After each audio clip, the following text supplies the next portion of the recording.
Hey all, welcome back to my channel. I haven't uploaded for a while. I've been making a lot of progress, but a lot of the times I've been playing, it's been cash games, and I've only just recently, in the last week, decided that I'm going to make a transfer temporarily, probably over the next few weeks to a month. I don't know how long I'll keep it up for, onto multi-table tournaments. These include things like $1 sit and goes, $2 sit and goes, nothing like major high stakes.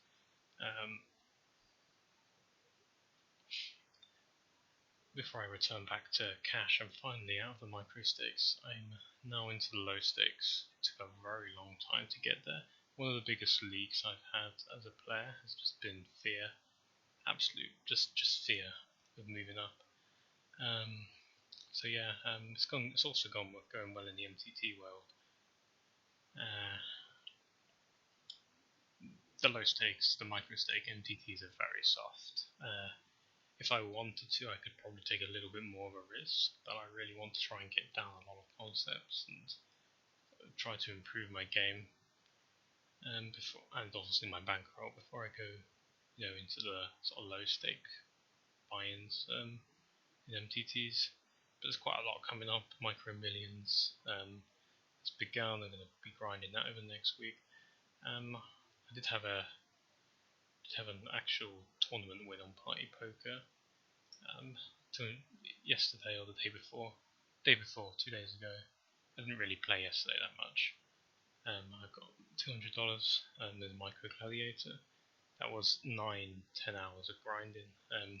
Towards the final table was actually, obviously you have to get lucky in some spots, but the final table was actually very, very soft. I had a massive skill edge. People were overfolding. I just stole a lot of pots. Reduced my variance. One time I folded queens pre-flop versus a tight player for like 60 big blinds just to reduce my variance, even though it was obviously a profitable call. Because I had a massive chip lead and that amazing skill edge, I thought I don't really need to take the spot. And that's actually something that I'm kind of getting used to. Is I don't want to be arrogant to say that I'm better than everybody at the table, but there's a lot of players that I will look at and watch play, and I believe that I'm a better player. Who's going to make better decisions on average. So I want to reduce variance against those players, against certain types of regs. I'm going to want to, just play standard, and take my variance. But yeah, we're going to look at this. I would review that tournament, but it's very hard to get the hand histories down from Party Poker. I haven't quite worked it out yet. I need to work it out. Yeah, I'm going to review this $1.45 man instead. It's not as exciting though. There's not as much up front. These are the payouts. It's not that much.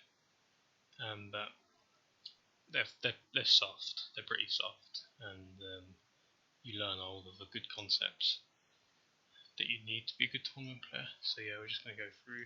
I'm just going to skip till I find the hand I'm probably playing. Maybe do I play King Jack? I think King Jack here is interesting. So yeah, we're at the start. Now we're about 75 big blinds. At the start of the tournament, trying to work out if I have reads on any plea. This guy is the only guy at the table. 2 guys on the table I have reads on. He has kind of raised stats. This guy also looks slightly aggressive. So King Jack's kind of interesting because with it 9-handed, even though there's an ante, I feel this is too loose to open, because you gotta remember these are micro stakes sit and go tournaments. So like even on higher stakes you might see like tournament regs opening this stuff, but when you're in a tournament when there's a lot of really loose splashy players, what's going to happen is when you open a hand like King Jack, and it can be a good hand to open, is either you're going to get flattered by several people and this hand's going to do pretty badly multi-way. You basically have to commit to it with top pair, top kicker. You have to commit to it with top pair very often. Try and win the pot, or you're going to get squeezed and you just have to fold. So I prefer to just like not open King Jack off at all. Probably not even until, because of the ante, I probably would open it like in the what's that position called, under the gun +3 or whatever. or yeah, the low jack, sorry. So yeah, I'm gonna be folding that hand. Ace 5, I'm not gonna be opening that. Queen 6, not gonna be opening that. 7-3 on the button.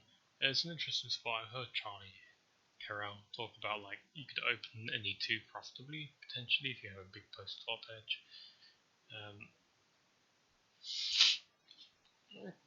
But I'm not going to be stealing so loose. And besides, I'll see this guy's open. Now, one thing though, is this guy doubled up, and this guy's going to be very important for the rest of this tournament.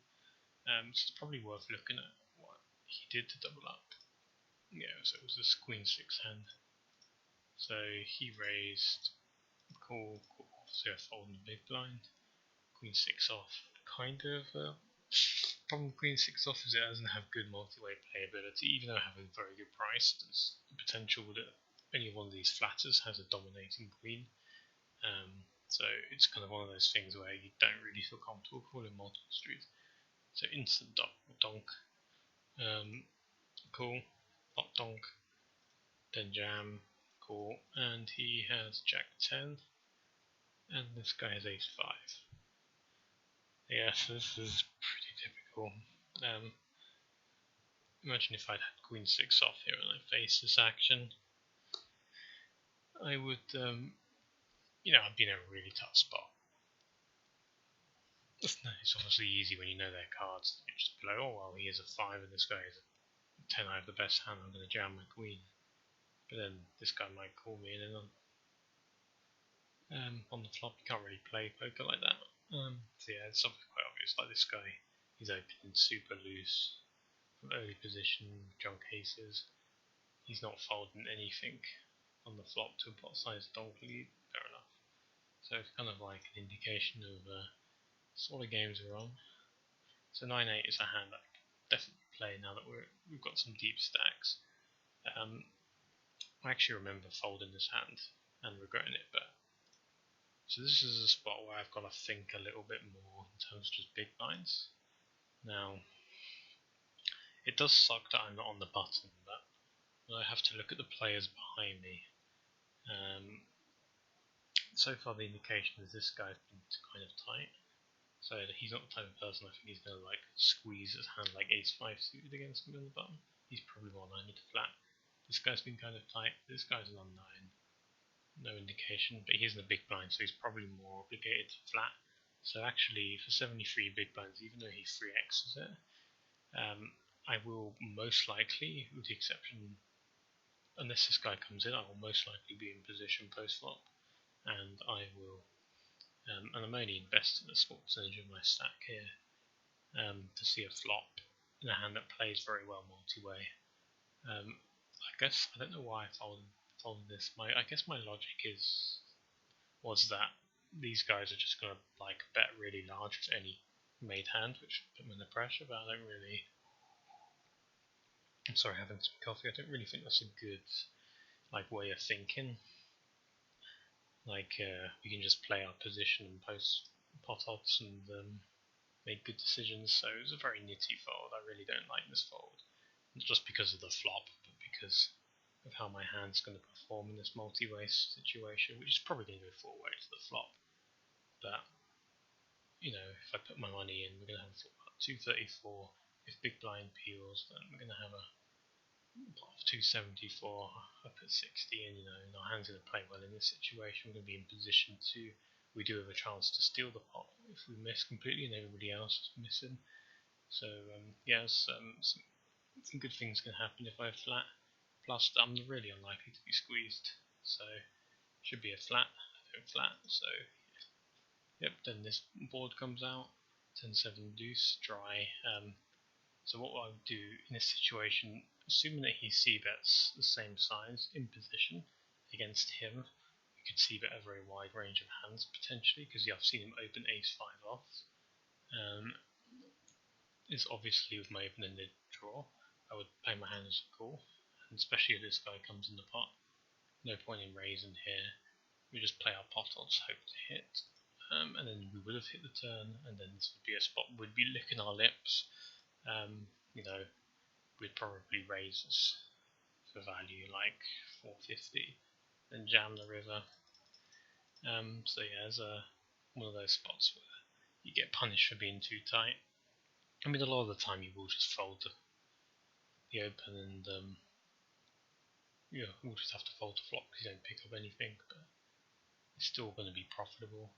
I'm a bit results orientated here, but in general it's a strategy where I should be flat in there on these early levels. 73 big blinds, so missed opportunity. King 3, not going to open. 10-6 is probably a bit loose to open, especially with this guy in a small blind. So I'm starting to get a read. This guy likes to play every hand.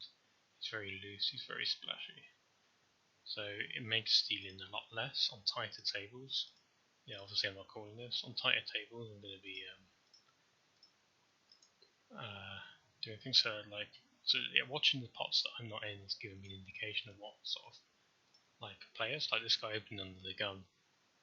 Like he's opening, he could be opening too loose, but like the reason you want to loosen your under the gun range to like under 10% of hands, be like I think I designed ranges, but on the table. But I generally just I don't have a default range. I just generally try and adjust to a strategy. But like under the gun in this kind of game, I wouldn't even open ace jack off. I'd probably open like, even though there's an ante, I'd probably open like this, like maybe ace 10 suited, like from actual under the gun. Maybe I won't, but like I'm opening 7% of hands there because of the ante. Maybe you want to open a little bit more, but the ante's tiny. And it's just very likely with 8 people left to act. If you opened like a 6 max cash game range, which could be as wide as like even wider than this, but like 13%, but you could even like make it wider if you're against on really bad tables, like 20%.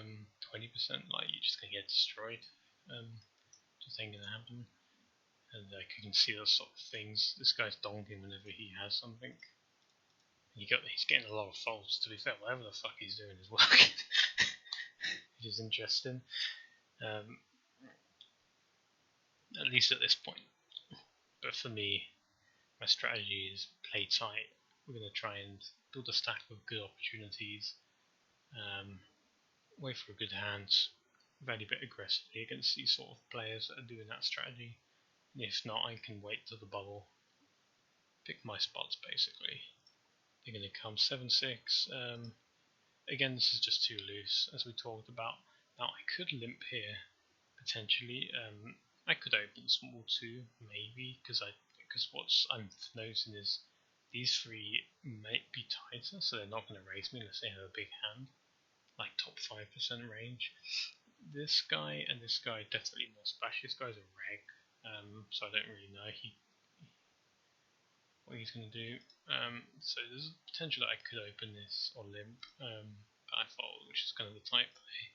But I think generally the correct one. Ace deuce is too loose. 8-4 is too loose. Suited. Wait, I was in the big blind in that one, wasn't I? I thought I was. I think I'm in the big blind here. Yeah, okay. So yeah, I'm going to defend this blind. Big blind, obviously. Could even raise.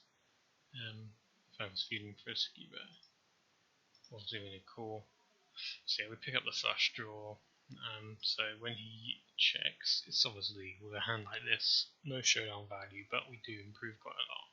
He's going to probably see bet most of his kings. He might have a 9 or a 2 sometimes. But you feel like you're going to get a lot of folds here just by stabbing small, so that's what I do. He goes for check raise, which puts me in kind of an awkward spot.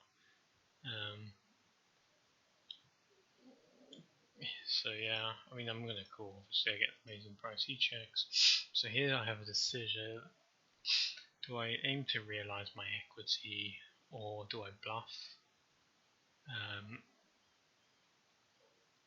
It's kind of close because the problem is when you start bluffing in a pot like this, if he's trapping something, like if he just has like king 10 or king 9, he's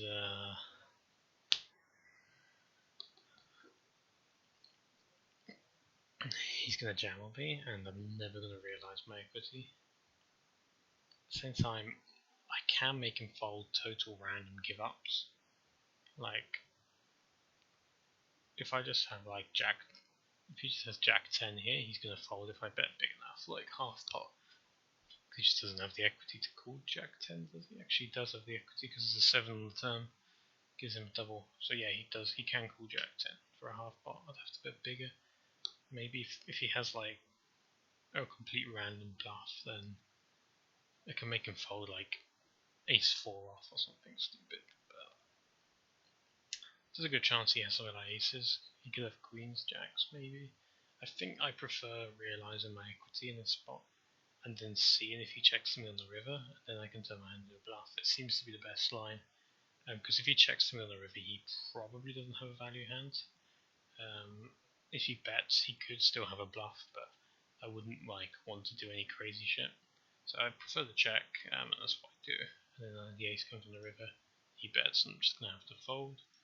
There's nothing I can do, really. It's just one of those spots where people will, if they give you like the old check raise, they can be bluffing. But there is a point that if we started investing a third of our chip stack, if we put like a half pot bet, we'd be investing a third of our chip stack into the pot, and then if we got jammed on, we'd have to fold that. In my opinion, that would be an absolute disaster.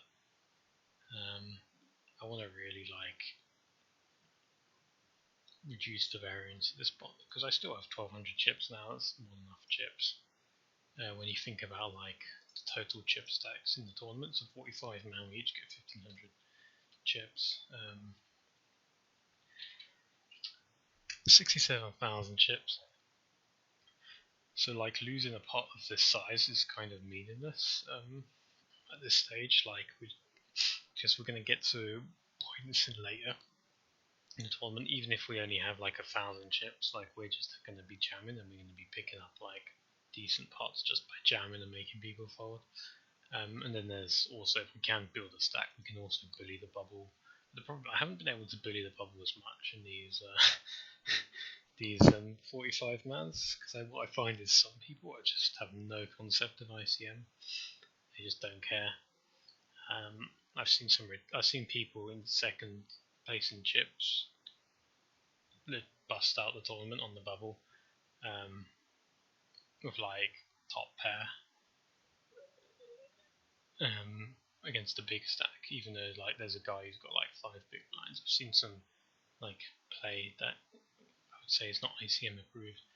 So yeah, it's like a hand I could, if I have like, I could start like bluffing here and I might get some folds. And I could have even jammed the river as a bluff and I might get some folds, like maybe he just has queen jack, but or jack 10 or whatever.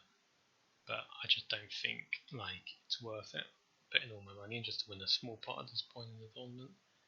Just don't think it's worth. Speaking of queen jack, it's an interesting spot.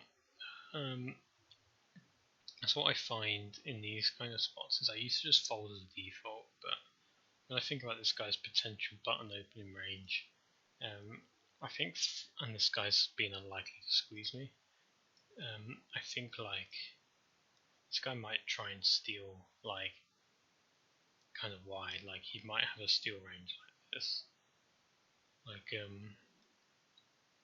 he could just be like trying to steal anything. I mean, I don't know this for sure. He could be tighter, but we're like, I'm gonna try and make us some assumptions that he might have quite a wide stealing range, and if that's the case, then 47% of hands. I mean, we have no reads on him. So the first time all we've seen is he's V-pipped the button once. So when we have a hand like this and small blind, yes, it might go multi-way. It's a bit different because of the Anzi. Like actually in the heads up pot, we're obviously way ahead of his range. If we do end up going multi-way in the big blind, you might overcall like potentially very wide range of hands too. Like, but also he might also speak to some of these extremely tight players.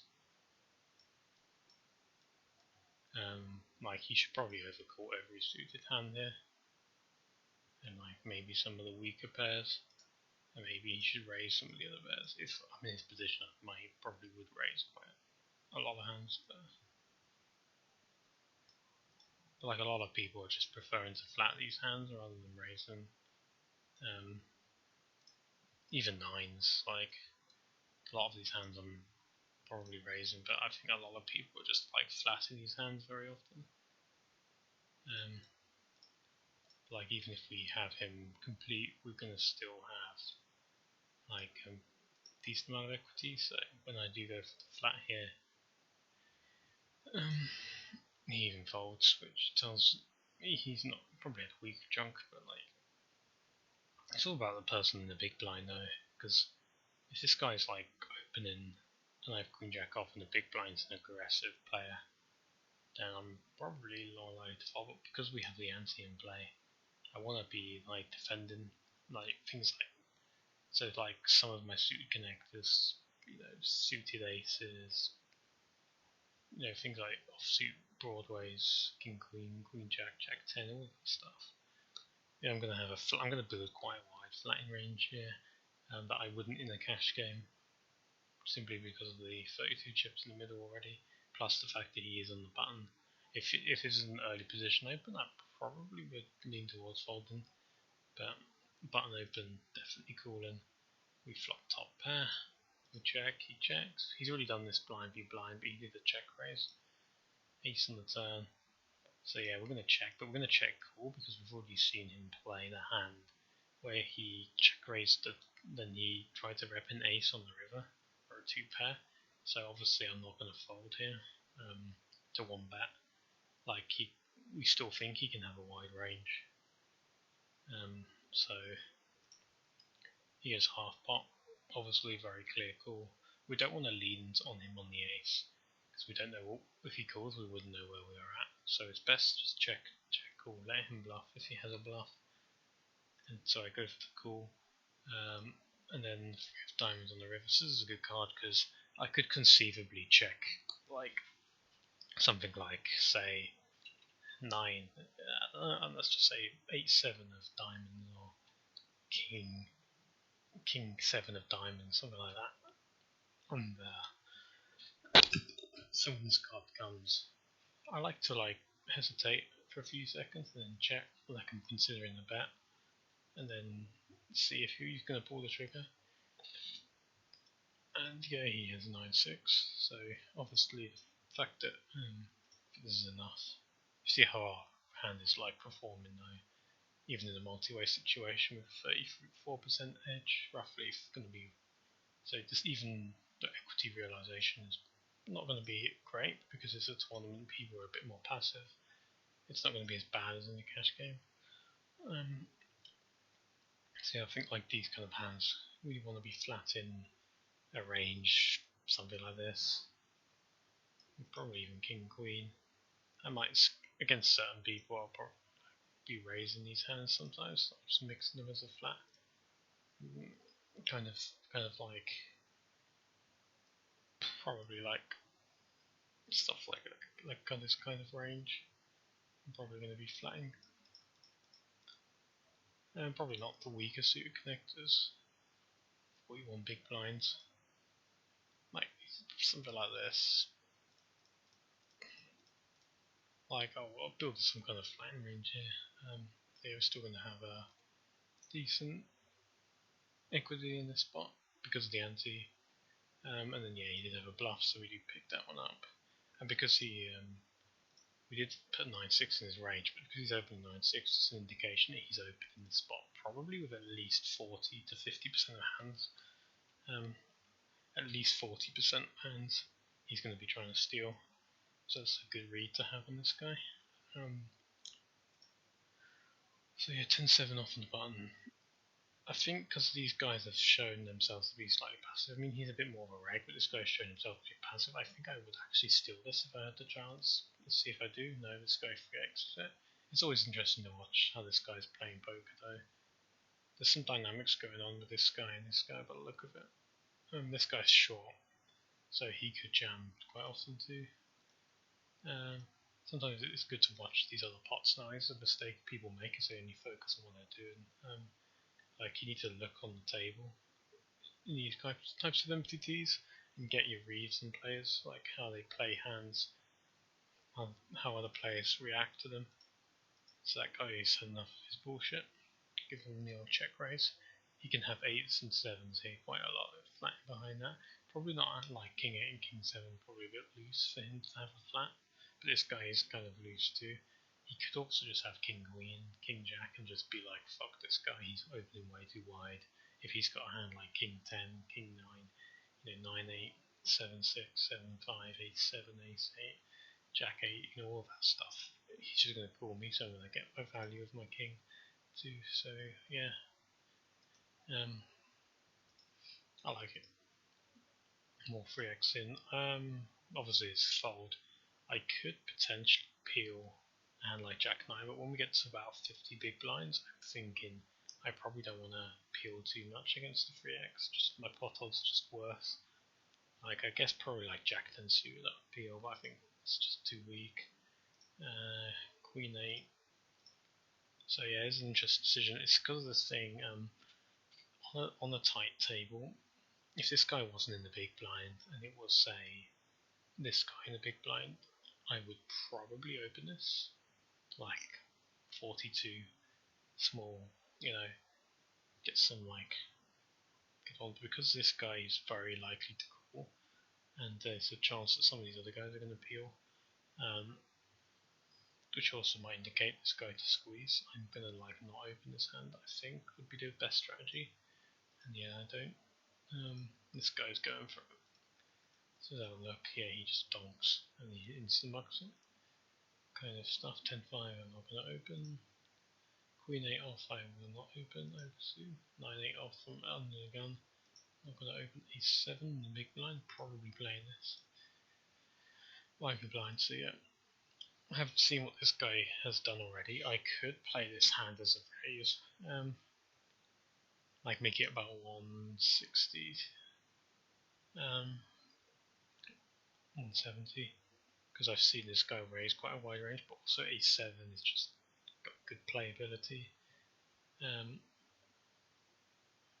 2, so I like the idea of flatten. I could do both. I think both strategies are good. I go for the passive approach. I think this kind of board it's favour me a little bit more maybe. But it's kind of neutral. I mean, he's still likely to have the overpairs that he might check. I think checking all my showdown values better strategy. Now he can continue easily. When he checks again, he's probably not got a 10 or a 9 here that often.